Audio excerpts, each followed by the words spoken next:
Okay. Hi there. Welcome to the Kenny Veach M Cave Mystery. Super Earther. Nope. It's all under control. Welcome to those that are watching the live stream, and for those that may be catching up later when rewatching, focusing in on a particular M Cave hiker known as Sean Horlacker, also known as Sean Karner, who set out 2015, first hiker, first investigator in regard to the case, then set out again in 2016, and then one final time in 2019. It was his final hike, which he last did, where he encountered some strange experiences and feelings based on his health and after the hike that he did. Join me tonight as we discuss it, look into it, and try and figure out what may have caused it. Is it deep? Is it simplified?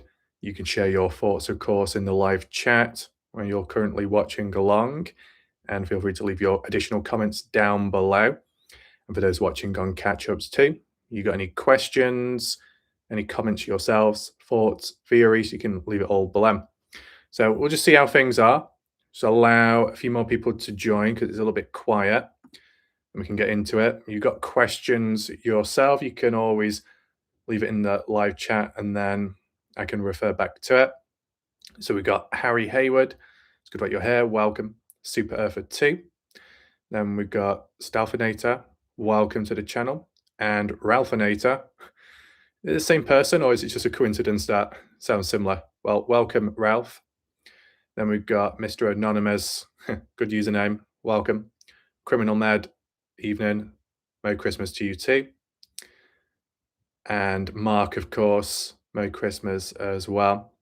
Super Earther, the military has frequency weapons that make people sick. And that could time with the access denial system as well. As for Sean Horlacker, I think it comes down to proximity, the closeness you are to something. The closer you are, the worse the effects can be. So what I'm going to do, I'm going to try and share this live stream in just a second, but I'll probably try it on mobile. Probably should have shared the live before I went live, but it doesn't matter. I'll do it on an external device. But a few little points just to talk through, to understand, what's the big difference between 2015, 2016, and then 2019? Why would Sean get ill on only one of his 3 hikes? Miss that accent. Oh, that accent, Mark. Is that so, Mark? Well, there you go. You got a little glimpse of it. Hypnosis guy from Discord. Oh no, I do remember it's that profile picture. It reminds me. So it's good about your hair. Stalvinator weirdly have similar usernames. You do with Ralph too. Fancy that. Oh boy. Anyway, if you got any questions, you can always leave it in the live chat right now. I can answer them. If you want any of my thoughts, I'll do that too. I can respond back to you. Just want to allow a few more people to join on in, settle on in, and then we can get like full into it. Can also go over some previous points as well in regard to last few videos that I've done on the case, the standard format ones, because that seems to be interesting at the moment. The last one that was done is going a bit quiet, which is a bit odd, but beside that, still got videos to do. Right. It's funny how the actual live never shows up on the other device. That's so stupid by YouTube. Oh, there we go. I'm just sharing the live in case you're wondering, just so you get more people to come on in and whatnot. Don't know if it really makes too much of a difference, but no harm in trying. Super. SB Vegas Adventures and me spotted a hidden door at the end of Really Robbins Pass. Oh, wow. Was a timestamp provided on his video? I'll try and take a look at that video sometime. Criminal, what illness did Kenny have? Well, in terms of his hike out there, we didn't actually see an illness. He didn't tell us about one. In regard to his final hike out there, whatever happened to him, Did he come down with an illness like Sean Horlacher, but much worse and fatal? You never know. The only other illness you could say is what the girlfriend Sharon Pilgrim has been pushing for some time, that Kenny had psychological issues. I'm not saying it's not true. I'm just saying that you don't hear enough Veach family members backing it up, which is a bit strange, unless Kenny never opened up to the others. We've got Glenn, welcome. Why is it that you drive on the parkway and park on the driveway? Don't know. Is that a UK US difference? I'm not too sure.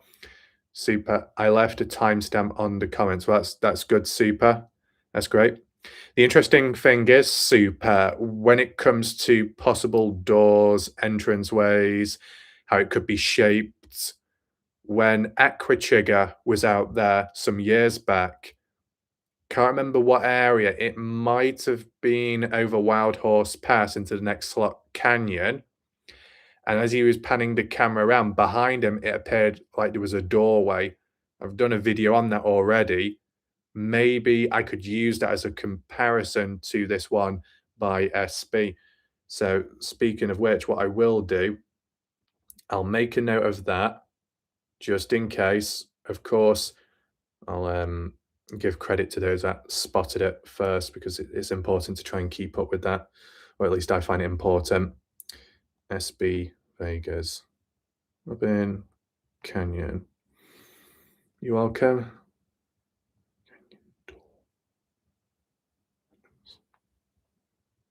Put tick next to it. And maybe it's best doing it sooner than later, that type of video. In regard to Robin's Rock, up that canyon, which had that M or supposed M symbol on it, I was going to do that some weeks back, but got busy with other ideas and videos. Can catch up on that as well. Check comments for timestamp.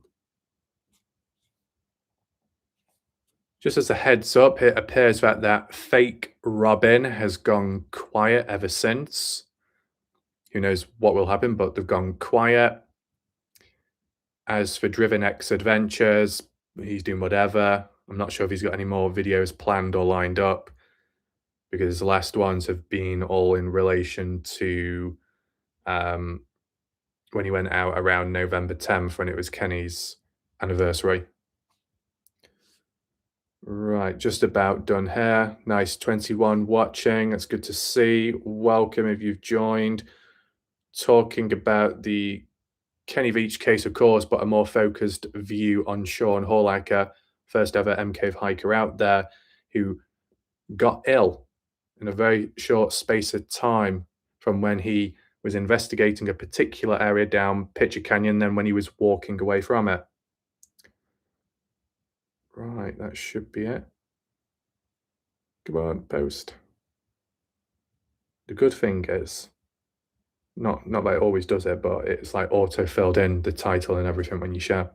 Oh, there we go. We got yellow links. Welcome. It's good about your hair. Evening. Where would we start first? We'll start with the 2019 one, and then we can track back to the 2016, 2015 hike, because in 2016 he did have a weird encounter out there. And it's also important to remember what happened after 2019 through that year and onwards, what Sean experienced, which you might not remember or know of, and Sean has privatized most of his videos since, which is unfortunate, but there'll be reasons for that, of course. So, I mean, there's a good amount of people watching right now, so we'll, I just guess, kick things off. So in 2019, why did Sean go back out there? If he's already done the hike roughly and he's been in some locations, more influenced by Kenny supposedly dropping a clue when he said, oh, in an area kind of like here on ground level. And for those that aren't too familiar, I'll even show you it now just on screen. So it's a bit more interactive. I'm going to get Kenny's hike video up, just play it to you. You'd probably be familiar with it, of course, but I don't know, there might be some new viewers, those that don't know. Welcome if you are watching in the background then. We just simply listening in. Right. I'll make sure I've got the rotation thing on, or maybe just keep it as it is. Right. But they're not the kind it's just this one. The kind of cave I'm looking for is deep and it's dark and it's shaped like it's shaped just like the letter M. So lots of little caves and stuff along here, and it's about level with the ground, like right like in an area like this. So I really got to keep my eyes peeled because I don't want to pass it. So that's what Sean Hall-Ecker was influenced by, picked up on, and so did other people. You know, at the time, 2019 onwards, it's what got Sean to go back out there and actually investigate that area, the spot, more close up.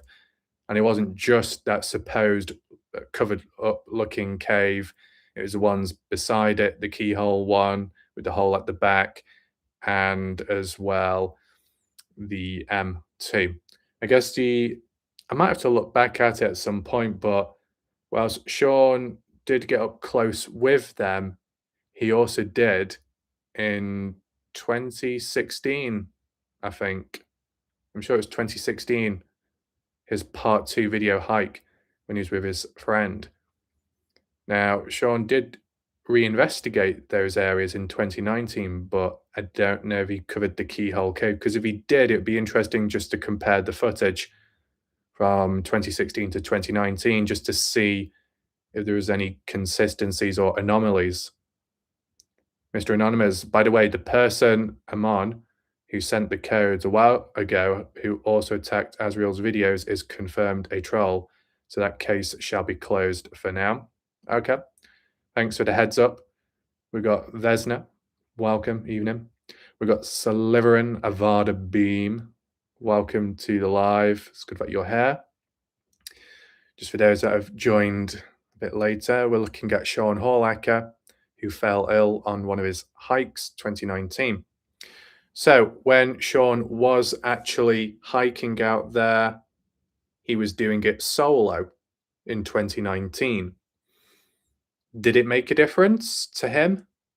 Well, as for footsteps and possibly being stalked in the dark, not a great feeling to be in, but he also experienced something like that in 2016 with his friend. When his friend was asleep, he was in a tent and he heard footsteps around the camp. So there was consistencies there with what Sean experienced. Take in mind that Sean was, at least back then, a spiritual person, very in tune and researching all kinds of stuff. Now, for Sean to be a spiritual person, were they walking the same path as Kenny Veach, who was also a spiritual individual? Did that have any effect on the mind, any effect on what was open to experience when out there? If you had another person who went on a hike who was closed-minded and not open and not spiritual, maybe they wouldn't sense or pick up on some stuff. Would they be influenced or affected the same way? Who knows? So I'll just briefly get up Sean's video part of it at least so you can see what I mean, because based on how he interacted with the supposed cave, with being hands-on and up close, it makes me wonder, is that the main reason as to why he got ill? You can always simplify it for other reasons, of course, but, you know, you've got to look at it from different angles and perspectives. Super. I can't help but feel there is a group of people conspiring against this movement. Well, to be honest, Super, you never know. Depending whether that's in real life or just online, I've seen the patterns recently and the waves of people making false, slanderous claims about me to try and destroy me, to try and destroy the channel, destroy the credibility, to try and shut me down. I'm sure other people have been attempted to be shut down too. It can happen from all different types of cases. It's not just one. Okay, so we've got the video up for Sean. As to the bit where one throws up, I don't know if YouTube is restricted with that, so I might not share it. I know with competitive food eaters, they're not even allowed to show themselves throwing up anymore because it's deemed as a dangerous act, which is crazy, but that's how it's gone. Right, is this the one?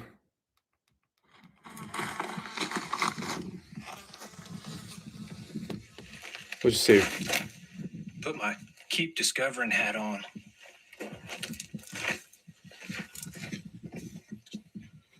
So what he's doing here, he's checking the ground level where appears to be a white seam or so, dragging his finger across. Because at the time he believed that it might have been sealed up. Super Vomit is banned on YouTube. Yeah, Super, isn't it silly?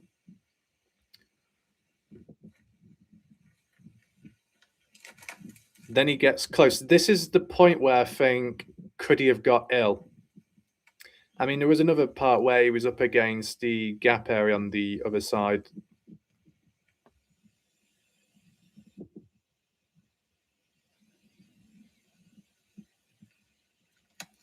No sound, but was there any wind passing through? Because there was for exploring abandoned mines. It was 6:45 p.m. for sure at that time, and after that it did go dark. There was some loose rock in the bottom left corner, but didn't really reveal too much.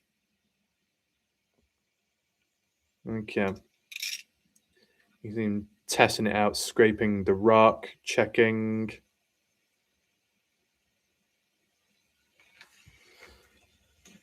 Haters. All right, so we got a couple things going on here. First off, there's a hole right here. I mean, there's like a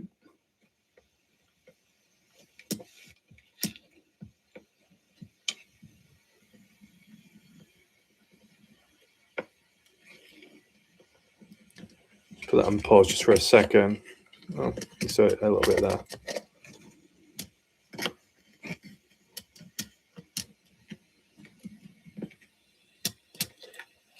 okay. So Put that on pause just for a second, just to break it down bit by bit. That whole what you saw, Driven X Adventures did put some small thin camera inside that little hole and basically concluded that it was natural and there wasn't much to it.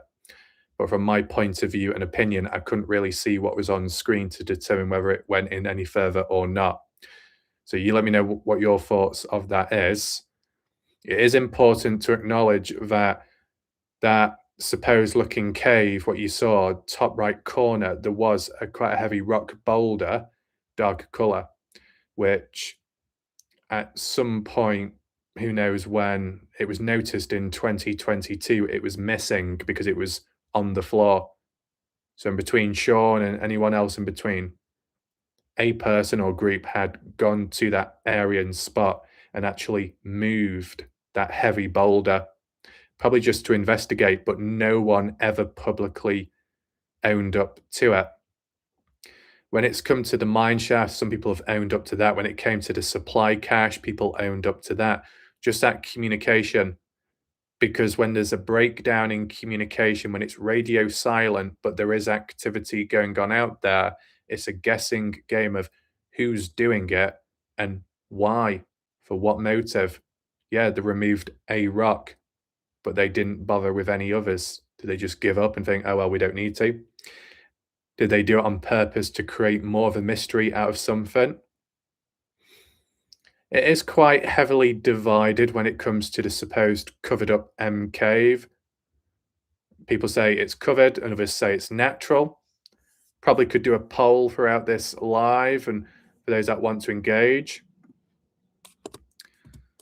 Don't know really know what I would call it. Do you think and when I say covered cave, whether it's a cave or not, it's just a reference, a term which we're familiar with.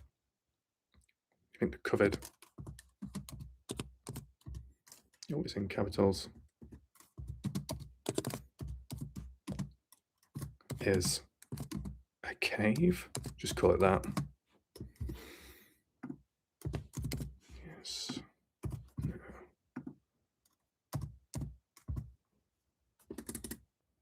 Unsure.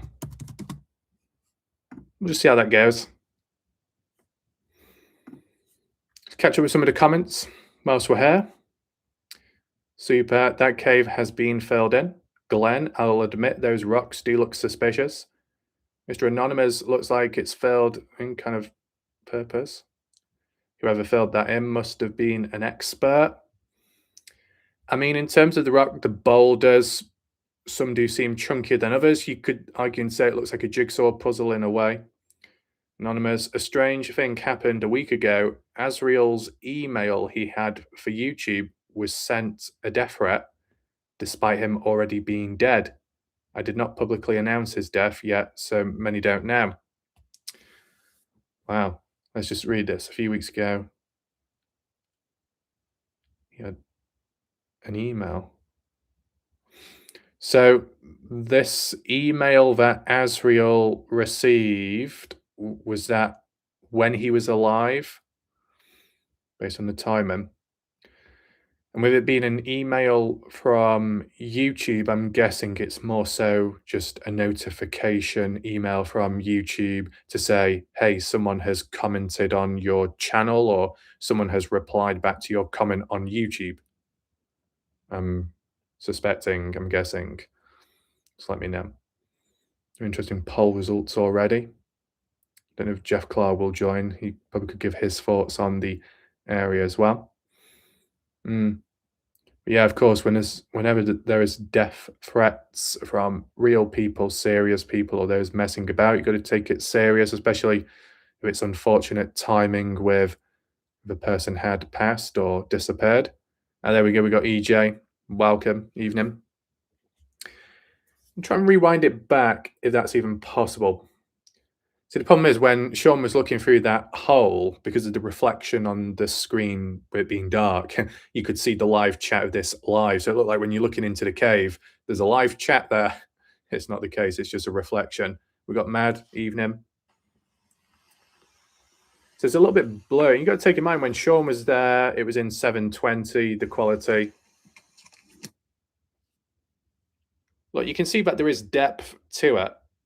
At least it's dark, technically speaking. You can let me know your thoughts of that. So the top upper right corner of the supposed looking cave.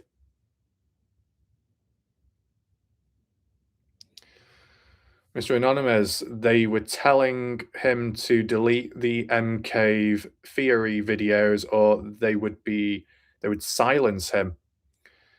That is very creepy. I mean, I do take it serious.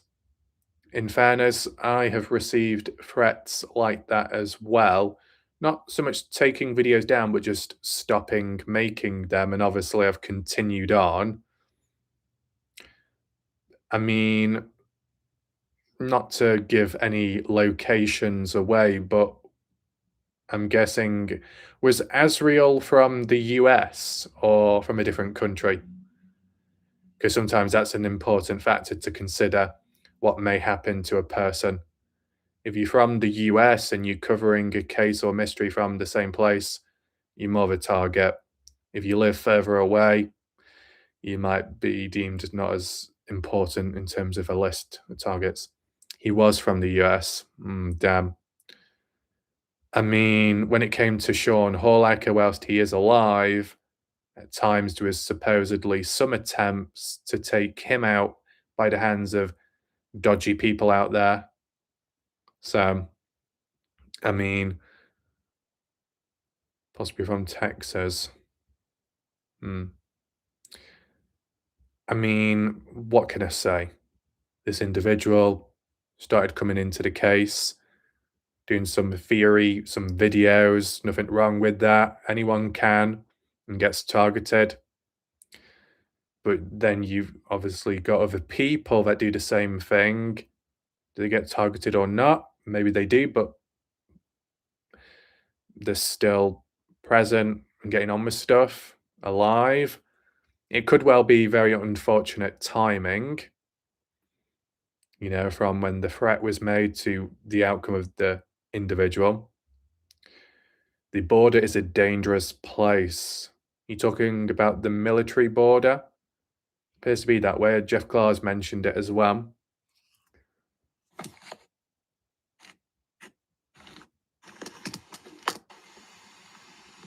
First off, did you see Azrael's theory he did before he died? I probably had a quick glance at it. Do you remember what it was?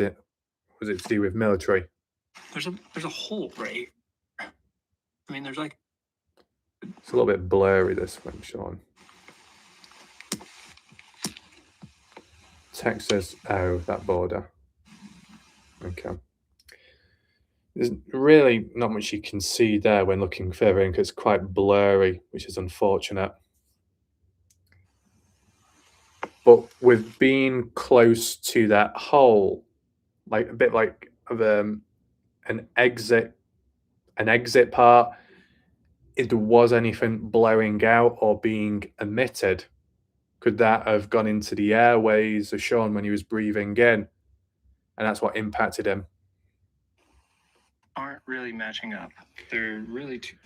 So Sean also points out about the piece of the rock. This and this aren't really matching up. They're really two different colors. That doesn't make any sense. Either really does this and this, but it's a little closer. Still, it's kind of suspect. And then you got down here where there's like a sealant. It seems it's just too flat right here where it hits this, and then just like in that cave over there beside me, you have this sort of orange lichen stuff that's kind of growing in the crack, but there's no, like, why is that growing there, and why does this look so like manufactured? It looks like there was some kind of something smeared here, or maybe this was heated up to melt or something. I don't know. But that kind of goes down there.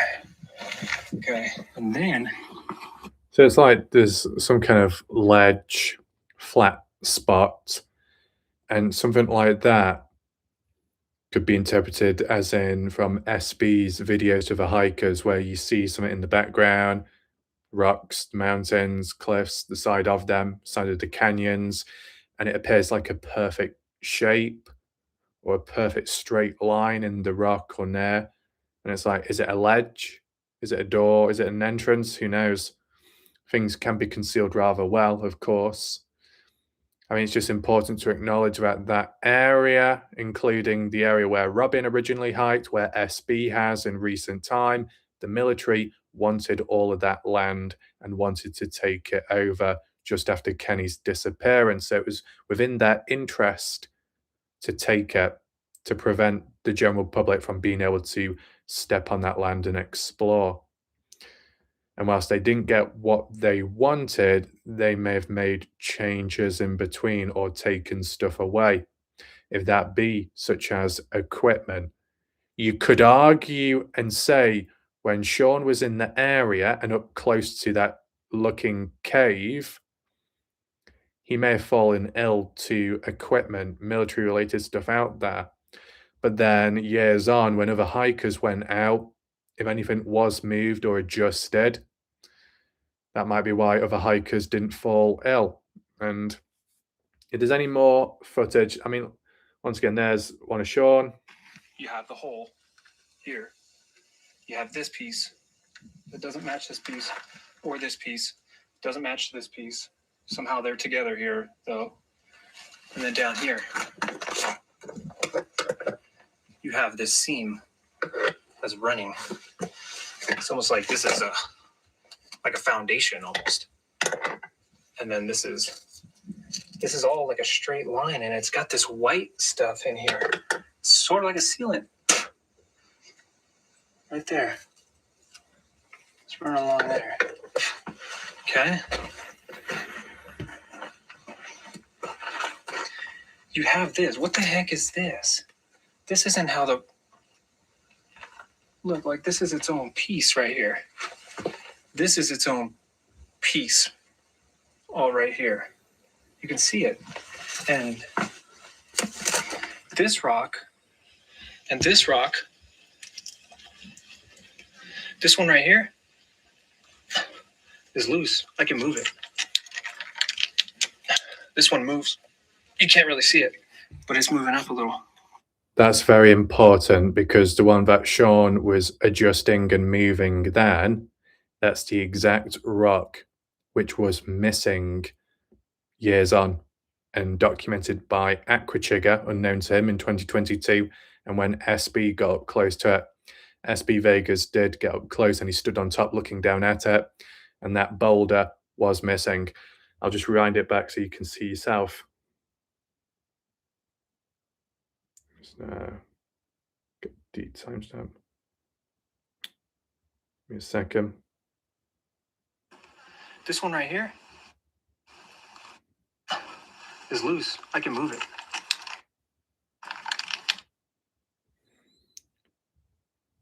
Put it off. Where his hand is, that's the one that's now missing with time. In the comments, I wonder what Kenny saw on that cave. He said something like, "I'm not going up there," in kind of a concerning voice, Stream. Yeah, he appeared scared in a way. Maybe it wasn't his objective to search because it didn't resemble the M cave and he was short for time and energy, but still.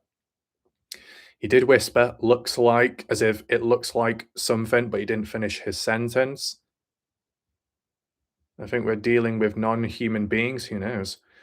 The rocks are darker. The rabbit hole is huge. We need a digger up there. I'll try and get it there in the first place. Ah, there we go. We've got a different angle. So this is like, looks like it might have been the top of the cave right here. All this might have been the top. And then this was put here. This was put here. This was put here. This was put here. This was put here. This was put here. This was probably put here.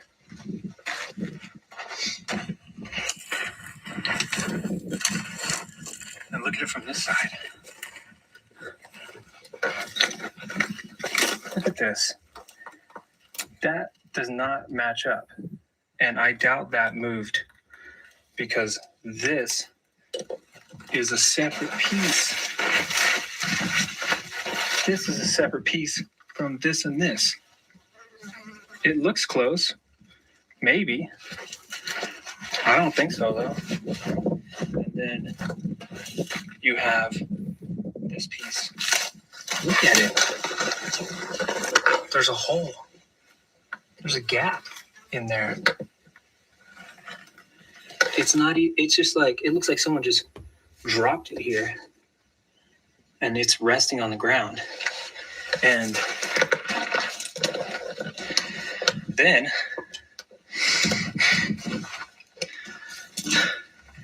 I'm looking at this right here. What the heck is that? This looks like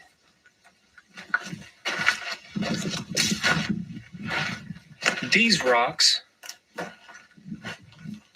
came off of it. At least this big one right here.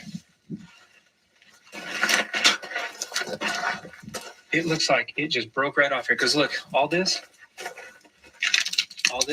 is like falling rock. So something fell off of here. I'd agree with that, at least, that when you look at that exposed rock, it's a completely different color, more of a tanned, sandy looking color. It looks jagged as well, like the skin, the surface layer has been pulled away, pried off, ripped off in some way, and it's now damaged.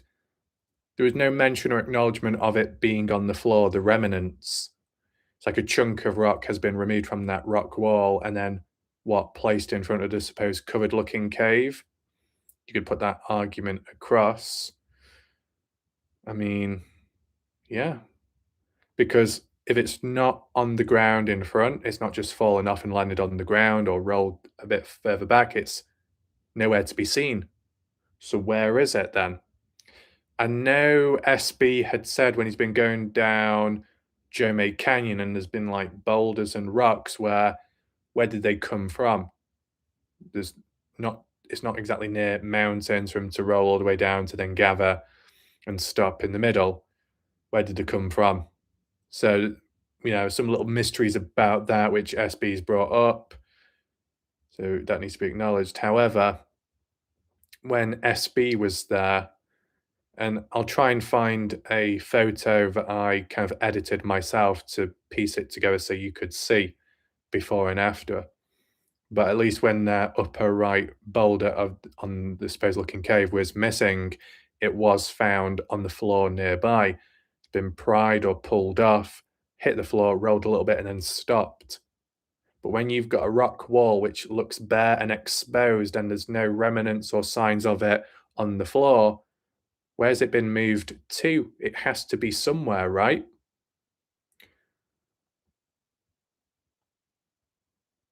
Because you can see the chunk appears like it's missing. It's come away from the wall. And the cave, or the supposed looking cave, pointing the wrong way, is on that side. Sorry, it's just because the bloody camera's reversed and flipped, everything's opposite. I need to head to bed because it's getting late. Fair enough. I'll watch the end of the stream tomorrow or something. Take time, just do it when you can, and sleep well, Mr. Anonymous. So, to try and fit it all in, just under Sean's arm is where the exposed rock is, where it looks like it's missing.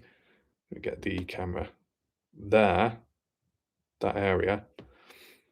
Did any of it go to any of these? I mean, the colour of it would match up with the rock wall on the left, and where it's exposed as a lighter colour, that's like underneath. It's kind of like your hand, you got the skin. If the skin or the top layer of skin comes off, what's underneath will be a different colour. So it's like been exposed, it's been ripped off, the top layer has been taken off. So it's like that with that rock canyon wall. So where did it actually go? It's okay, people saying that supposed covered cave is natural and there's nothing to it, but can people naturally explain how the wall's exposed and there's no remnants of it on the floor? The second rock on the right looks like it has been moved from the left-hand corner. Oh, okay. What's this bit here? It should be right here. Oh, yeah, that's what I was getting at. Where's the rock that fell? And then I'm looking on the ground right here. Right here. Where's the rock? Where's the rock that fell from right here? This big spot. It should be right here. Exactly. It's not there. Something fell off, broke off of right here. Something clearly broke off. It should be right here. Yeah. It should just be laying right here on the ground, a big giant rock. But there isn't anything there. Instead, you have this. Look at that. I mean, in fairness, when you look at it from a side profile, it really does look more defined. I'll give them that. Where's the rock that fell from right here? I'll just pause it in a second just so you can see. It should be right here. But first of all, like it says, where is it? It should be right there. It should, because where you see it exposed, it's on ground level. There's really nowhere for it to roll that far. It falls off, it lands face down on the ground, on the gravel at the bottom, but it's completely bare. There's no signs of loose rock, no signs of it relating from there. It's just completely empty. So where has it gone? Where is it? Unless it was used for the cover in. Let's check the comments. We've got Tom. Welcome, Tom. Why did Sean remove all his videos? Well, the thing is, if you go on Sean's channel, he does have some videos still public, and some videos that he made he remade public once again. Some of the videos are privatized, most related to MCave and live streams in the earlier days, and then some of the other stuff was to do with planting plants, eating food, spirituality, things like that. Don't know why that was privatized, but yeah. Sean has been threatened over time, so that could be one of the reasons to protect himself, removing some of the content. But then again, some of his important videos, like the 2019 hike, the 2016 one, they're public at this moment. Super Earther, I love Sean's t-shirt. Can you buy them? I'm not too sure if they're still available. Does he have a website? Possibly. I'll have a quick look. Actually, it gives an AI generated summary of Sean's video. So let's give this a try, see what it's about. Investigative logger Sean Neil Hallaker searches the Nevada desert for a missing person's elusive cave. This fourth expedition covers challenging terrain and uncovers potentially altered geological features. A solo hike through Pitcher Canyon reveals unusual rock formations, sparking further investigation. Interesting. But for it to say his fourth expedition, well, he went out in 2015, 2016, and 2019. That would only be 3, not 4. Says maybe a slight mistake there. The thing is, Sean Hallaker did a really good research there. He was hands-on. He was really hands-on, which was really helpful. It's not there. I just want to pause the video at one point at least. Might even do a video on it. I know we mentioned it in the live, but you know, the standalone one. Whilst the actual cave, we'll call it a cave just for reference. People say it's all natural. What about the side of the wall which looks exposed? I'll note that down now. Sean, good cave. Let's check the poll results as well whilst we're here.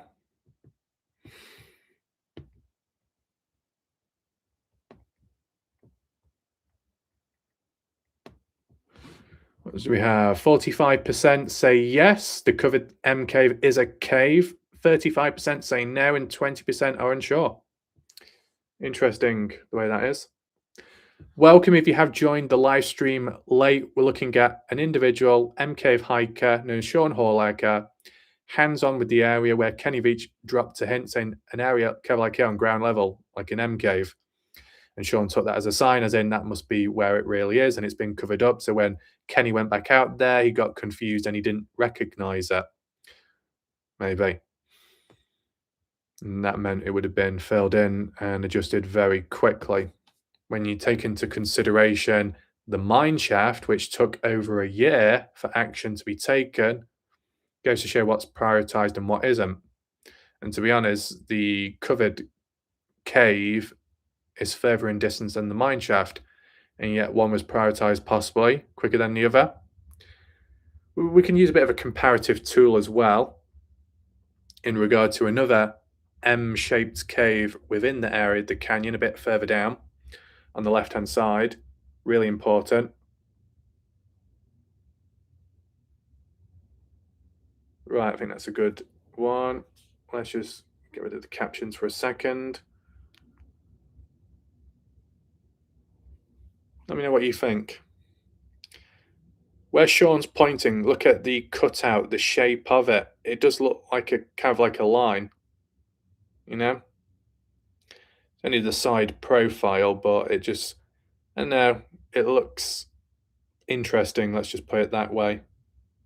Bit of a triangle in a way, where the gaps are.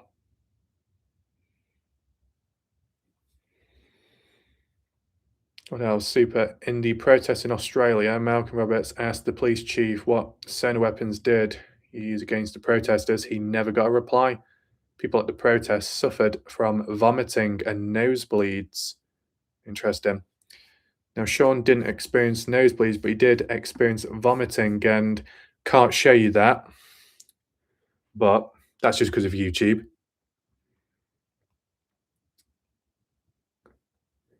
Whether I can find part of it. The only other thing, and don't know if it really means anything, some people were saying that there was a moth in the area and it was a symbolism. I don't know if you pick up on that, but I'll just play it quickly. So I'm not going to disrupt it.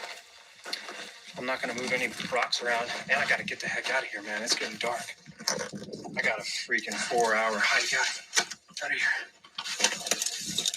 There's a giant moth on me and the phone. Oh my gosh, it's like right on the camera. That's crazy. Big old boy. So you have this stuff. Clearly, I mean, it's got that same like white seam. Who knows? That's the keyhole cave. And then it's unfortunate because Sean, when he was in that narrow, shallow keyhole cave with the hole at the back, that one, in 2019, he didn't get up close with it to inspect like how he did in 2016. So it's not like we can do a comparison of what's in the hole and what isn't. There we go. We got Mia Maven. Evening. It's good that you're here, Mia. You notice my voice and tone changes when you arrive. Anyway. Once again, we've seen that one before. This is super suspect over here, this whole area. Because even here, it starts. This seam, and it runs all the way up here. And then clearly, we have the same fill-in. I mean, the slight colour change is interesting, more so down at the, got a cart bloody pointer now. Give me a second. Where it's lighter grey there. Interesting in a way. It kind of reminds me of the mine shaft because it was Jeff Clark that mentioned that at the time when it wasn't filled in, early days, when down there in the mine shaft, there was like some tunnel networks that went off elsewhere, deeper within, but they were filled in because of a slightly different colour tone to that patch where it looks like it's been patched up, filled in. So if it happens there, it could happen as well with these supposed caves. Mia Maven, evening ref. We all love your famous 50 Shades voice. Oh, really? But which one? The 50 Shades voice original, or the 50 Shades voice deeper and darker? How deep do you want to go? Hopefully Bobby's not here. We're going to terrorize Bobby once again. Was filled in here. Kind of just there. Here right now. Actually, might have been a slight early sign of when Sean, no guarantee of falling ill, he starts coughing a chesty cough, whether that means anything or not. Maybe depending on how long you spend in the area, exposure to whatever that's in the atmosphere, or exposure to what might be coming from the holes or cracks of that cave area. Whilst SB has been close up to it and some others, it might depend on how long you spend in one spot and inhaling in any fumes or anything, really. I'll show you where it looks like Sean might start showing signs of a potential illness. To be honest, falling ill in a very, very short space of time is interesting because when it can come to just illnesses in the world and colds, flus, and anything like that, it can take maybe a day, maybe a few days for it to kick in. If it happens instantly, there's got to be, providing it's true that you've fallen ill to whatever's in the environment in the moment, for it to happen so quickly and to come on so quick, it's got to be something strong. I mean, in fairness, you can get bitten by a venomous snake and the effects can take full effect very quickly in a short space of time. Super Earth frequencies make you sick. Mia says, deeper voice, I think. Sean did fall ill at the end of that hike. If it was during summer, very likely he could have been dehydrated. When did Sean upload his video? Does it actually give an exact date? So Sean uploaded his hike 2019, the 1st of August. In terms of when he did it show when Sean responded back? Can't seem to find that.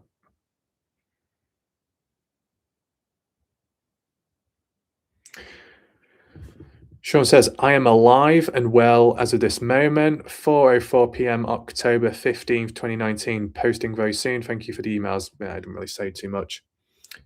Did it give... hold on a minute. Wait a minute, Mia. You'll get an idea of when he went on the hike. I'll pick up the time and date in a second.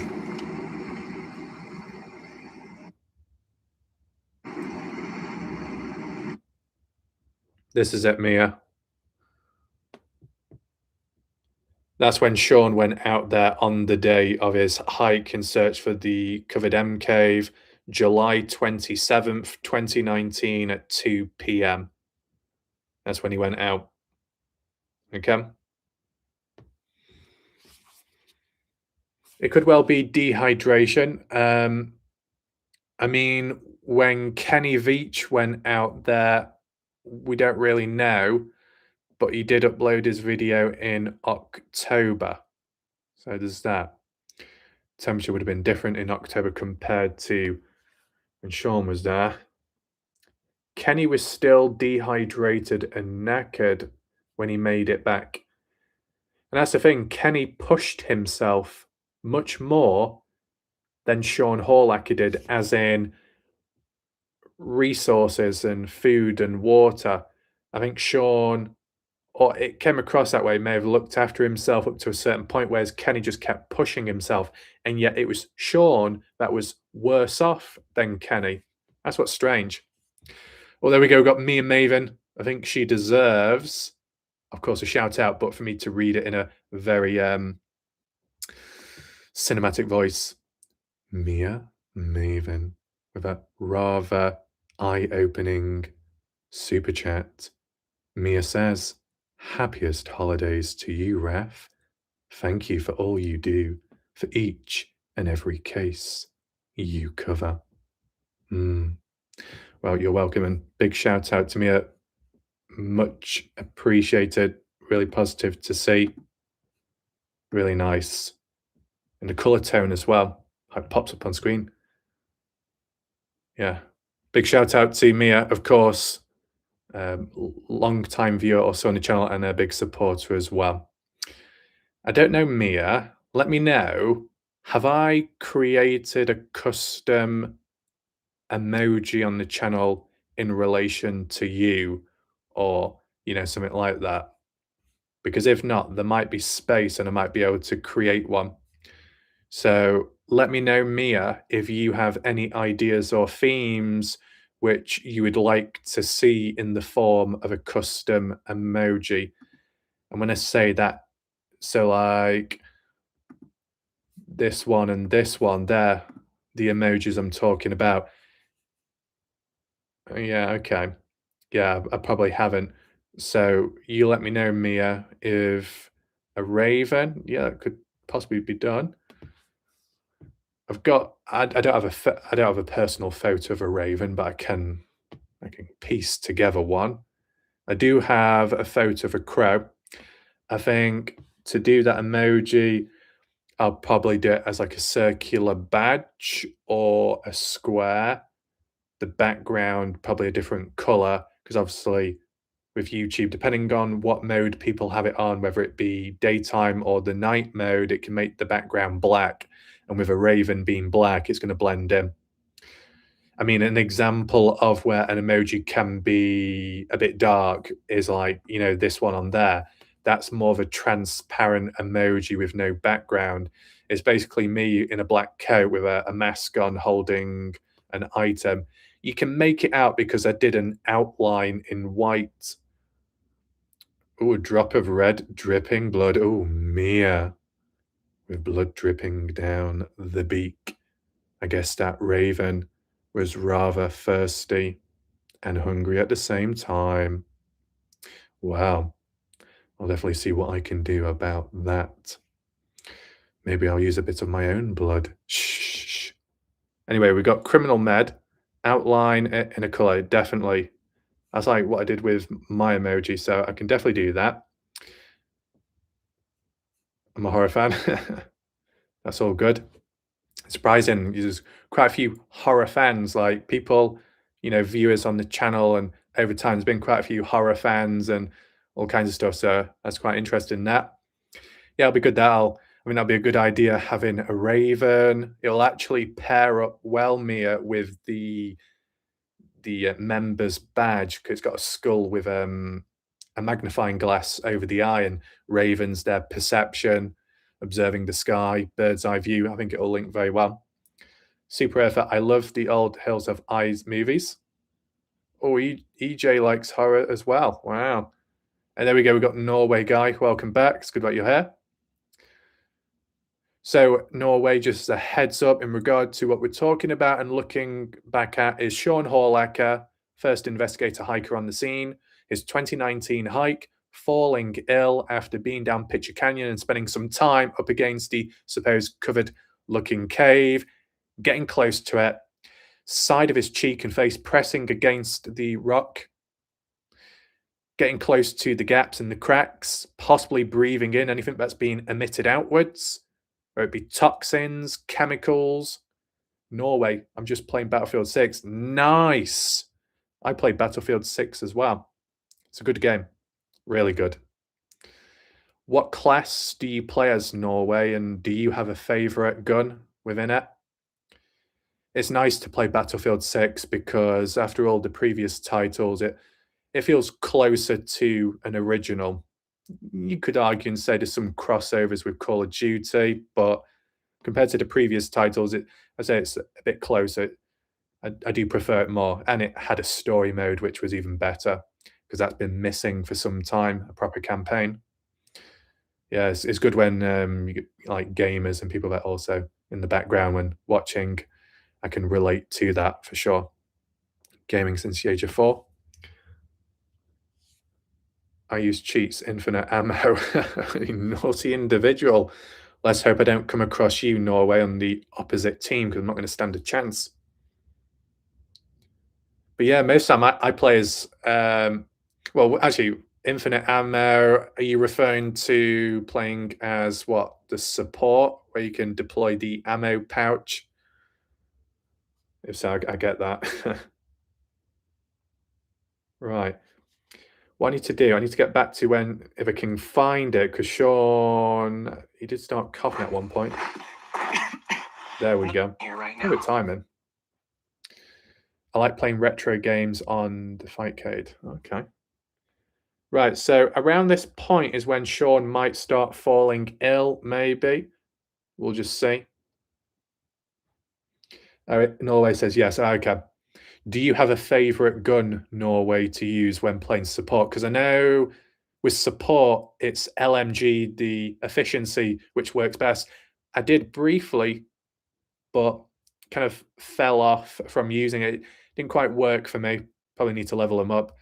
For me, my favorite gun in Battlefield 6 is the Cord. It's godlike. 900, was it rounds per minute or so, the fire rate? Do you like the MG4? Is that one of the light machine guns? If so, I might have used it. You got the M60, and there was a Hunter variant. I used that at one point. I might have used the MG4 possibly. If it's one of the earlier guns you can use, probably did, and I put on a red dot sight because when using a scope, oh my god, the recoil all over the place. I do agree that once you level it up to the thermal scope, I'm sure the LMGs are really fun to use with a thermal scope, specifically the more zoomed out one, not too zoomed in. So you manage the recoil. I will try use the LMGs again. Of course, it will work best for the support because of the work there. But my two favorites, top of the list, is the Cord. Really, really satisfying to use. I like the sound, the rate of fire, especially with a suppressor. It's good. It's really good long range. It's good mid range, and it's pretty good close range. It's good all rounder. My second favorite, I can't remember the name of it in game, but it's basically the Vector SMG. Extremely satisfying to use, but it's also a high risk firearm because you run out of the magazine to collect, so you got to reload. So you got to make sure each bullet counts. You can upgrade it to, I think, the 27 round magazine, but from, is it 24 to 27 or 20 to 27 or something? The cost of it is expensive. And depending on how you're using the Vector, you want it mid range, you got to start using a grip to mitigate the recoil, but the cost of that paired with the cost of the silencer and the cost of the magazine, it's, can't afford it. It's a bit problematic. What else was there? I think, is it the MX something? You had another submachine gun, and it's one of the earlier ones that you unlock, or it's like the default firearm that you get. And there was like a variant of it where you got to unlock the silencer, the end game one, early, and a barrel or so, and that actually works quite well. It's quite unique, that, but better, slightly close mid-range. Not the ultimate one in terms of rate of fire, but it's a nice sounding one. I've barely touched shotguns. I've barely touched sniper rifles. I'm kind of good with them, but not consistent enough.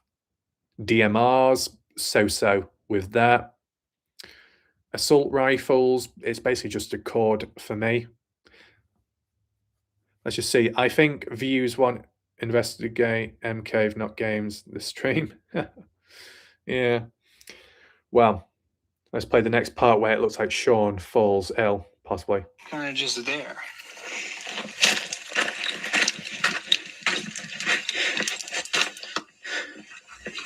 Not this. I don't even know how these rocks are sitting here right now because they're all separate. How are they even like holding themselves up, you know? And then right there, there's a whole piece of a rock missing. Huh. It might not be anything, but did you notice how he started coughing and shortness of breath and his voice pitch changed and he started breathing a bit heavier? Okay, he's done his hike, of course. He's covered all that distance. But from when he got there, standing about investigating the cave, he had time to relax a little bit. And then as time passes by, 5-10 minutes, he's then walking back round the front of the cave. He starts coughing. That can be nothing, just a simple cough, but just timing it with when he started falling ill, when you get early signs or symptoms of something, it could start off with a bit of a cough, chestiness, or it could start off with a sore throat. Then it escalates and spreads further. Super Earther, anti-gravity technology. Do another poll right now whilst we're here.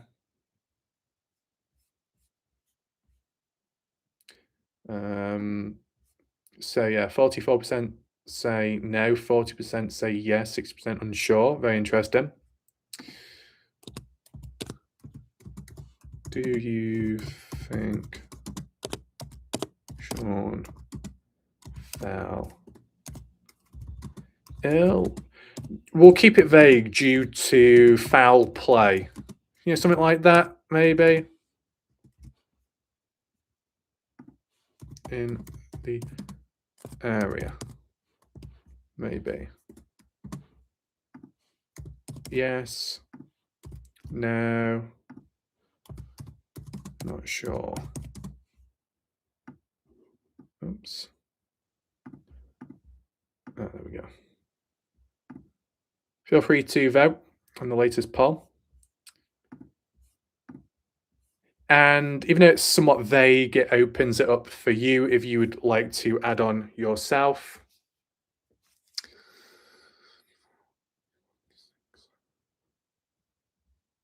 Right, I'll just put a timestamp down on here so I don't forget.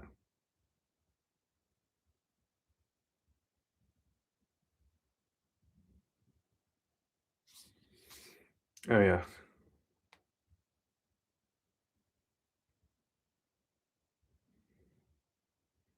Because whilst we're doing it as a live stream, I think as a standard video format as well, to put into perspective.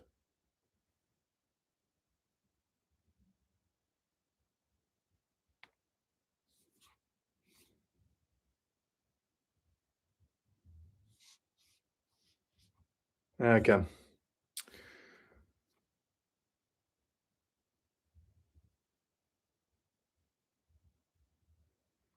Just correct that. Have you got any additional questions or thoughts you want to share? Feel free, or you want my thoughts on something in regard to the case, let me know. What I will do at some point, just as a heads up, I'm still interested in true crime. It, there, and the reason why I say this is because it's really the only way it works on YouTube, especially when you're a smaller creator, for awareness purposes and being able to do that properly within reason. If there are any high profile, trending, popular, new true crime cases within reason, I'll try and take a look at that at some point when it comes about.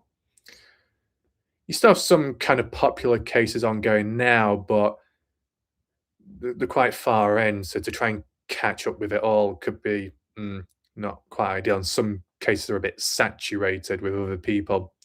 But like when you had the case of Alan Bryan, is that, what? Have a quick look on air. Have I seen that name before? Alan Bryan, 2 years ago. Turn that just down for a second. BBC Scotland. Tragic accident or sinister cover up. 5 years ago. See, the problem is with that, and no disrespect to the case or person, I'd be doing it to spread awareness, but unfortunately, people wouldn't watch. And people could say, well, how do you know? Or because I've tried it before, unfortunately. If you're a big YouTube channel with a big audience, you can do anything and people will follow and watch. When you're covering an old case, a cold case, and you're a small channel, regular people will watch. Credit to them. But if you're trying to spread awareness, you need numbers, and the numbers are not there. It kind of falls on deaf ears. It's unfortunate. The Dylan Rounds case was active and somewhat popular at the time. Not super popular, but active enough. And so was the Noah Presgrave one. That's why I was able to do what I was able to do. Some of these other cases are about 5-10 years old. I did cover the Rebecca Zahau case from California, Coronado, and that's about 11-12 years old. Only 100 people watched the videos, and YouTube silenced them for self-harm and all that. That was very unfortunate. I think when you're a smaller creator, you haven't got as much freedom to be able to explore and do anything and everything in terms of, the practicality of it. His dad thinks he was murdered. See, if it's like a mystery open and a missing person and it's not been truly solved, there could be some ways to work around that. I think a particular case that could be covered, which is a bit more modern, and it was around the time of Dylan Rounds, would be, is it Daniel Robinson or so? Found his car crashed and no sign of him.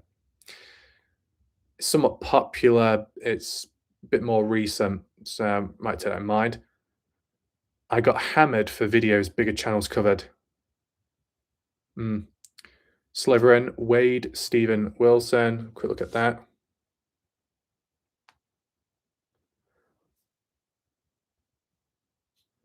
What I'll just do very quickly, I'll just get a photo, just in case I was to refer to it at some point. I mean, another thing that could be done, like what I like to do, I don't like going all in immediately with a case video. I don't do like a full story time narration, one video and done. I've done that in the past. I spent 12 hours for 3 days straight, limited food, limited water, focused in, and statistically, it was a failure, but it was an extremely important, meaningful video. So it's like testing the waters, give a little bit, receive a little bit, and then expand from there, because it doesn't matter how established you are, and I take it in mind myself, no matter how established I am or how far I go, each case is like a restart, a refresh, as in, how it goes. Nicole Bully. I mean, EJ, that's a fair one, that. I don't know too much about it, so I'd have to be, you know, try and catch up. See, Nicole Bully, if I actually did it at the time, would have been practical, of course, within reason, and Jay Slater as well, based on the country, based on where it is, and onwards. Lucy Letby. Yeah, that's an interesting one. Taylor Shab business case. Is that correctly? Let me just make sure I've got them noted down. And whether I did it before Christmas or just after, I'll see.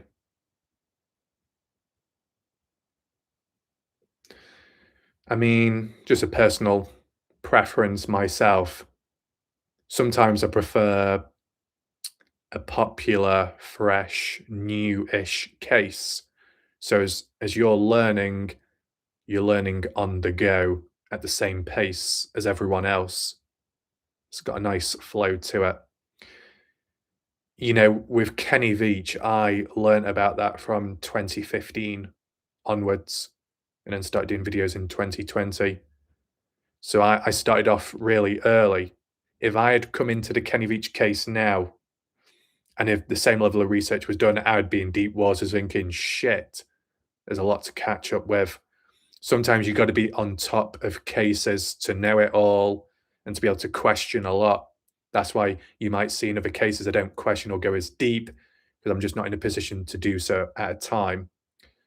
But, with the Jay Slater one with common sense and language and wording, the Snapchat message, that final one was quite interesting and eye-opening. So I did analyze that at least. The Chris Watts case. Yeah, I've heard that quite a bit. It's quite saturated. I think quite a few people done videos on that. 800 videos. So many missing people, we have no clue what happened to them. And the thing is, every missing person case is as important as one another. But unfortunately, when it comes to online and social media and awareness, it is a popularity contest. The Kylie Rodney case was described as more popular and more important because it was a female. It was a blonde girl, I think, and because of their appearance, it was prioritized compared to Dylan Round's case, who was a white male. That's what it was being mentioned online. One received more attention than the other because of the factors of like gender, appearance, and all of that. I mean, there'll be other factors like the conditions, the location, how the person or if they were found and how they were found. And, some will be more shocking, more development, more active than others. But unfortunately, it's a bit of a popularity contest. Super 3 murders, I think, stink. Chris Cornell. Oh, Kurt Cobain, yeah. And Anna Heck and Chris Benoit. Oh, Chris Benoit, the wrestler. Yeah. Oh, hey, Super, if I did a video on Chris Benoit, YouTube would silence me in seconds because of the whole cause of death. YouTube is so sensitive with that. That's why when I did the Rebecca Zahau case, found hanging over a balcony, self-inflicted or done by someone else, YouTube really restricted me there, said it's too harmful. You're not allowed to share. It's restricted the audience. I'm thinking, what? And yet the Kenny Veach case, what do people keep pushing with that? Ending one's life, mental health issues. How come YouTube doesn't silence that, but it will silence the Rebecca Zahau case? It makes no sense. There's so many inconsistencies.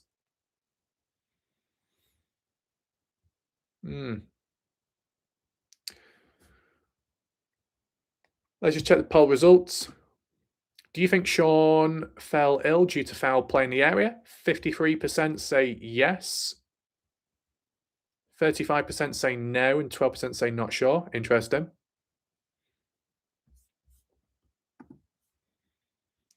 See, what I need to do is the next time there is an active, new, and maybe popular case, I need to jump onto it that sounds bad, but I need to jump onto it in order to learn as soon as possible. That type of learning is better for me than looking back at an established case, trying to process it all. It can be quite overwhelming. Learning on the go when it's fresh and active, I memorize it better.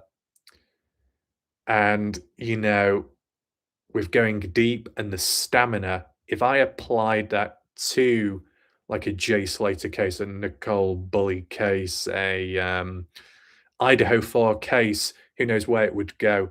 I mean, I'd be interested in that because that stamina, ooh, in 2022, that really was.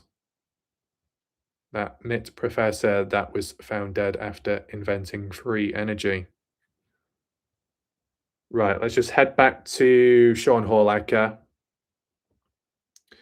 Just replay it once again for those that may be joining late. If Sounds like at the 34-minute and 35-second mark is when there's a change in Sean Horlacher's health, in my opinion. Not this. I don't even know how these rocks are sitting here right now because they're all separate. How are they even like holding themselves up, And then right there's a whole piece of a rock missing. Huh. Looks pretty convenient that it may have just been all this rock moved from right there.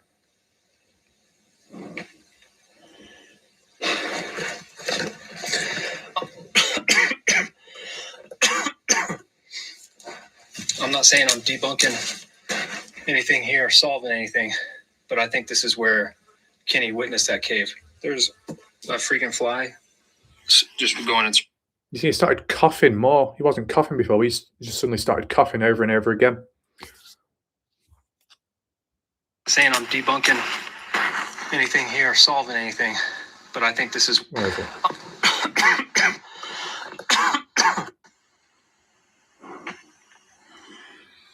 Timestamps. 35:11. I note these timestamps down, so if I do a video in the future, I know where to find it. 35:11.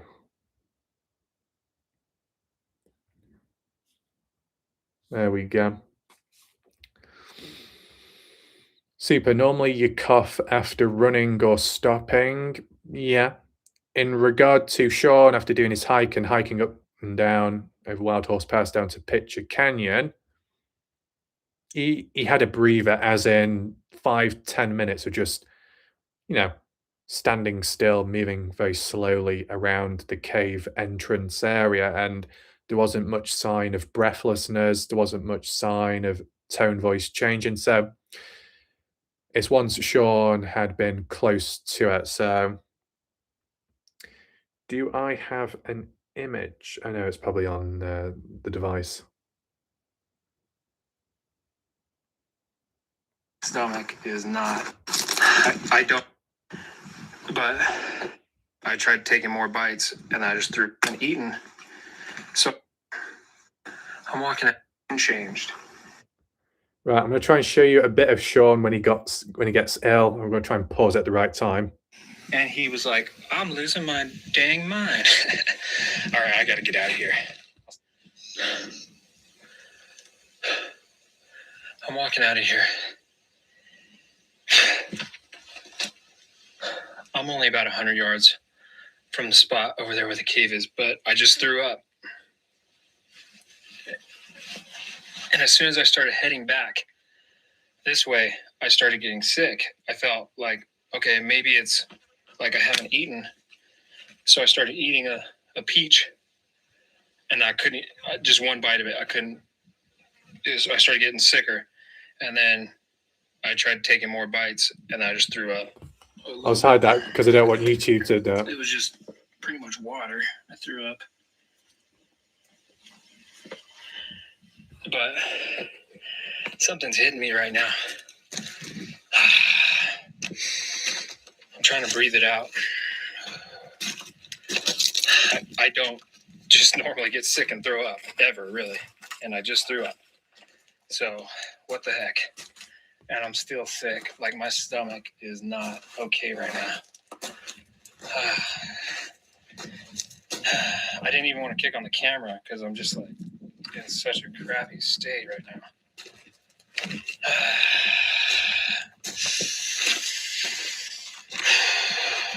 Just breathe it out.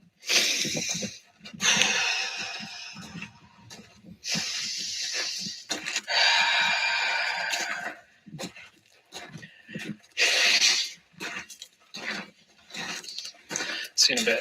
Oh. Oh.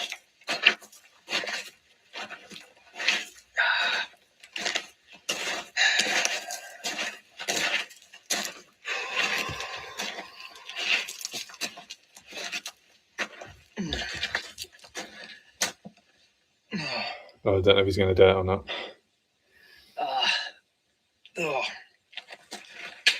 Oh, sorry.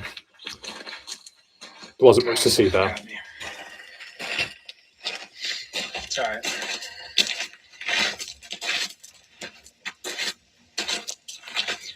I have to keep moving though. The sun's gone down over the mountain horizon here. So you get the idea. We can fast forward just a little bit more. Oh, I wish I could just throw up. Oh.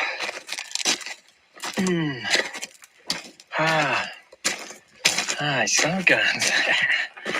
Did you do it on that?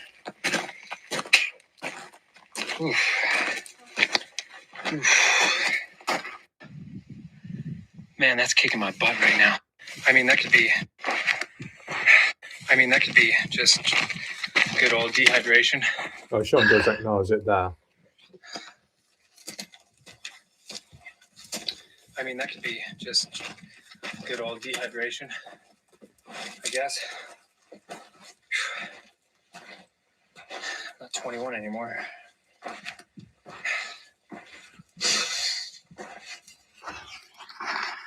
I mean, kind of a coincidence that it all happened. Ah, there we go.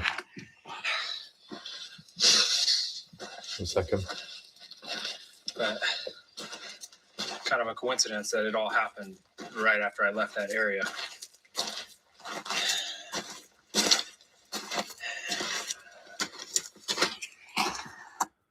So, of course, you can look at it whichever way you want. Let's catch up with some of the comments here. We got John Leon Fuller, welcome.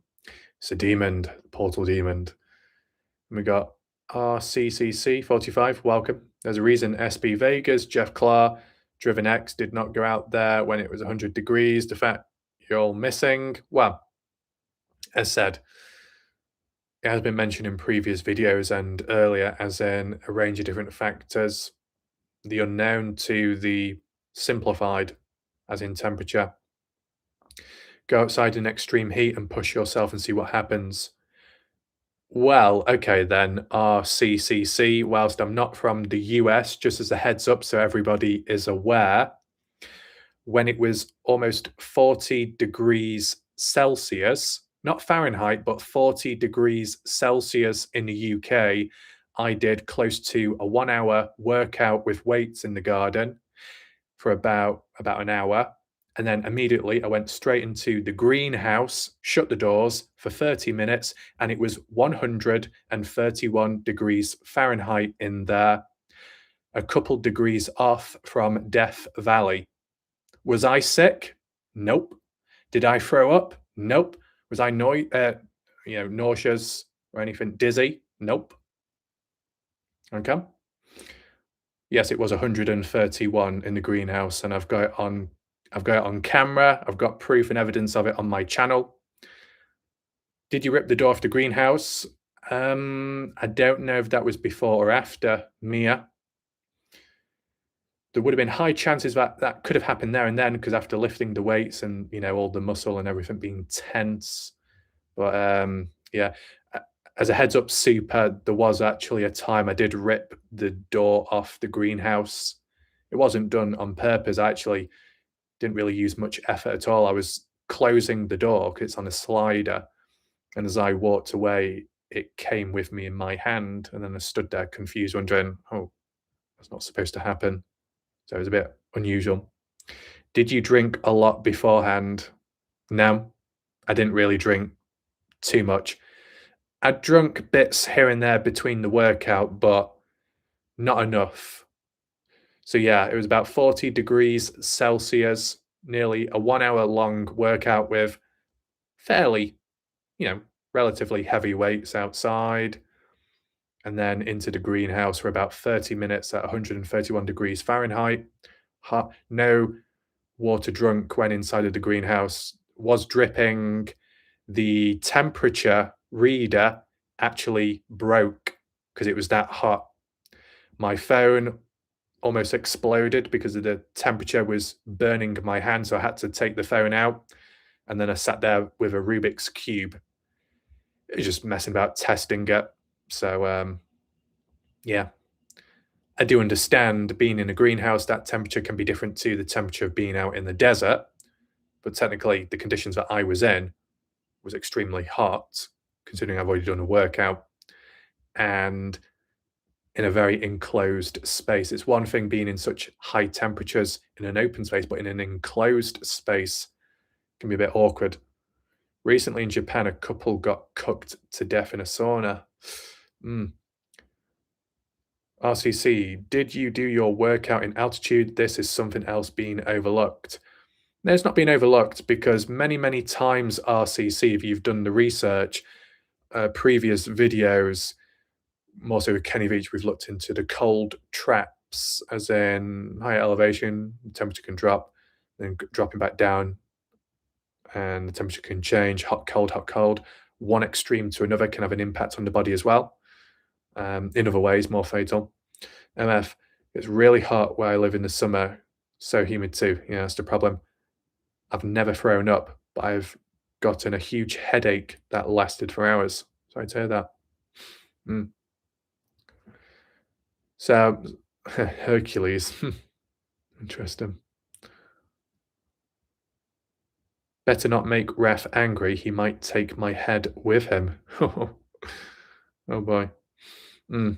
It's one of those things. I've got to limit my strength because I've been told that I don't really know, or I'm not really aware of my own strength. So, yeah, I've got to be careful just in case in more ways than one. EJ, I lived in a very hot country and the soles of my shoes melted on the footpath. Wow. But yeah, in regard to other hikers that have gone out there at different times, temperatures, even when it's really cold and there's lots of snow, like SB documented, you can fall ill due to it being too hot. You can fall ill due to it being too cold, and in between as well, switching and changing. So there's different consequences for different weathers and changes, of course. Now, when other hikers have gone out there at different times, I'm not too sure about Jay Chuck because he has gone at different times, spread out. So, but the other hikers, what we're aware of, may have not gone out there when it's super hot for obvious reasons, and yet Sean might have done. Think, I don't think he gave a temperature reading at the time, so it's kind of unknown. Sean did say it could be down to dehydration. He acknowledged that in his video, but he also acknowledged the timing of it. See, all I would say is, and it might just be a coincidence, it's the timing of when Sean fell ill, but also the early signs of it coming on in his breathlessness, his pacing of voice, how it wasn't like that when he stopped at the cave, but once he had enough time to settle and relax and get a breather, when it started coming on to him. I mean, technically, Sean, not as a criticism, should have looked after himself. I guess with the water aspect. I mean, we didn't see him drinking water on camera for most part of it. Did he do it off camera? Maybe. But did Sean get too focused on the objective and he forgot to drink water himself? It's just because with Kenny Veach, he did it maybe in October. He was still dehydrated and knackered once he made it back to the vehicle, but he didn't show signs of vomiting unless he did that off camera. Maybe some of the hikers don't make a big song and dance about when they feel rough or ill. They may not even capture it on camera, but Sean documented that side for that full perspective. Mia says, I'd have to agree. Raf doesn't know his immense strength. He ripped my entire hand off last week. He took lovely care of it, though. I did. What a smooth hand it was. Anyway, so RCC, what about other hikers who have been to that same place and nothing was reported? Just strange, nobody else got sick. Even Kenny passed this area and nothing happened. To our knowledge, at least. Depends what happened off camera. The thing is, RCC, besides the sickness, whilst Sean fell ill after being up close to that cave, was Sean spending a longer time in that area compared to SB and other hikers? When it comes to investigating and analysing the area, sometimes, and just in general in life, look at this. If you're at or around Chernobyl with the radiation, the longer you spend there, the worse off you can be, with the radiation. If you're there for a very small amount of time, not much may happen to you. If you're there for over a certain period past the limit, there could be consequences. So first of all, if you're in proximity to something dangerous or things being emitted, that's one issue. But the timing you spend around it and the proximity you are to it can play major roles and factors. Yeah, what parts drop off? John, are there actually many open mines in the area? Are there any records of them? Well, what we're aware of roughly in Jeremy Canyon, there are 2 mine shafts. The one Kenny was near, and before that, maybe a mile or under before, down Jeremy Canyon, where you'd walk up, there was another mine shaft which SB investigated, and I did a map analysis of the location on my channel. What else? Oh, we got Larry, welcome. To be fair, walking in the greenhouse, that could have had something to do with you not getting sick, also your age, and you may be in better shape. No, I wasn't walking in the greenhouse. There's no space to walk, to be honest. Oh, we got Luminessa. Is that how you say the name? Luminessa. Welcome to the channel. It's good about your hair. Electronic frequency weapons can make you feel ill. We've also got the access denial system. On the UAP reporting channel or the UAP reporting zone, when I did that interview with that guy, he's bringing it up about, military weapons, equipment being used and placed in locations to scare people away, push people off, back people away, inflict more problems physically, for example.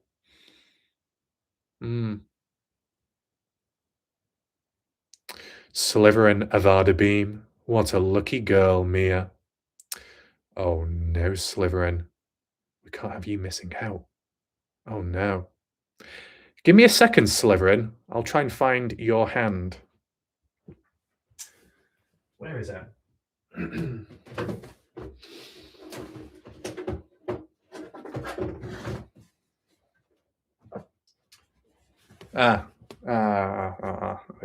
Think. Sorry, I've just got to move some stuff over. Mia's, not Mia. Right, give me a second. Okay. What a large hand you have. My goodness. Yeah. Nice to meet you. So you can't quite see it. Very interesting hand indeed. Oh, sorry, Sliverin, that's not your hand. Whose hand is it then? Oh my God, get that out of the way. I'm so sorry. Ow, Sliverin. No need to be petty. My God. Okay. So yeah, you might wonder, why do I have a vast array of severed hands? I don't know. I just do. I've only got 2. That's all.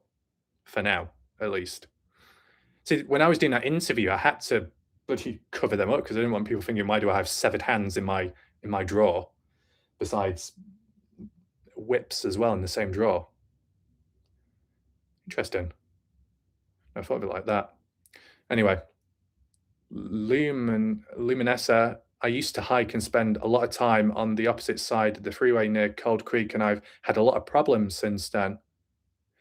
Ah, is it why are you suggesting that within the area of where you've hiked, there was possibly maybe military equipment or electronic frequency being used in the area and it's had side effects on you since? Hmm. What that's what happens to the channel trolls. Huh. Well, if that's the case, Super, I would like to know where the rest of the severed hands are because there's a lot of planks about. I think there should be a lot more added to the list. Actually, do I have it upstairs or is it downstairs? Let me just have a quick check because I might have a few extra bits and bobs laying about. Let me give it a second. Are they here or not? Oh, yes, they are. Very good. Well, I've only got one. Where's one gone? Interesting.